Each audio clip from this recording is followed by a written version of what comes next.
નમસ્કાર, હું મંગળુભાઈ ભગત, સુરેન્દ્રનગર જિલ્લા કોંગ્રેસ ઉપપ્રમુખ. નમસ્કાર, હું મંગળુભાઈ ભગત, સુરેન્દ્રનગર જિલ્લા કોંગ્રેસ ઉપપ્રમુખ. અત્યારે આપણે વોર્ડ નંબર 4 ની અંદર ઊભા છીએ અને વોર્ડની અંદર 4 ની અંદર લગભગ 10-12 શેરીની અંદર નવી ગટરો થઈ અને ફક્ત ને ફક્ત આ એક શેરી મેન શેરી છે એ શેરીને ગટરની વ્યવસ્થા પૂરી ન કરી અને આ શેરીના માણસોએ મને બોલાવ્યો અને અત્યારે હું આવ્યો છું. કેમ આ તમારી ગટર થઈ નથી પહેલા? આપણે 4 નંબર વોર્ડના સભ્યને જાણ કરી કે આપણા વાસ્તુની અંદર જે ગટર બની છે અને અમારી શેરીમાં કેમ બનાવવામાં આવતી નથી, તો એવડા એવું જણાવે છે કે અમે બનાવી દઈશું તમારા પર્સનલ ખર્ચે.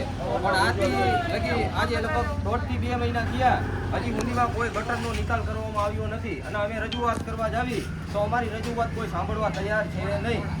તો હું વોર્ડ નંબર 4 ના 4 સભ્યોને કહેવા માંગુ છું કે તમે દરેક શેરીની અંદર ગટર થઈ છે અને આ શેરીની અંદર તાત્કાલિક મંજૂર કરાવી અને નવી ગટરની વ્યવસ્થા કરાવો.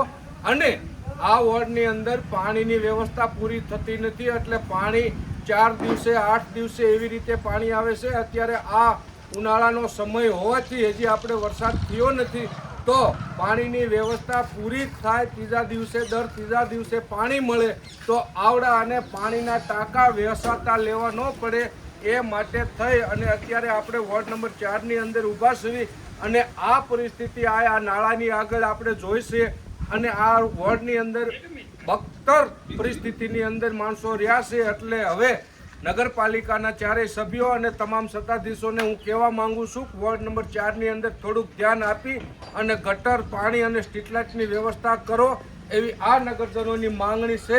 જય હિન્દ, જય ભારત.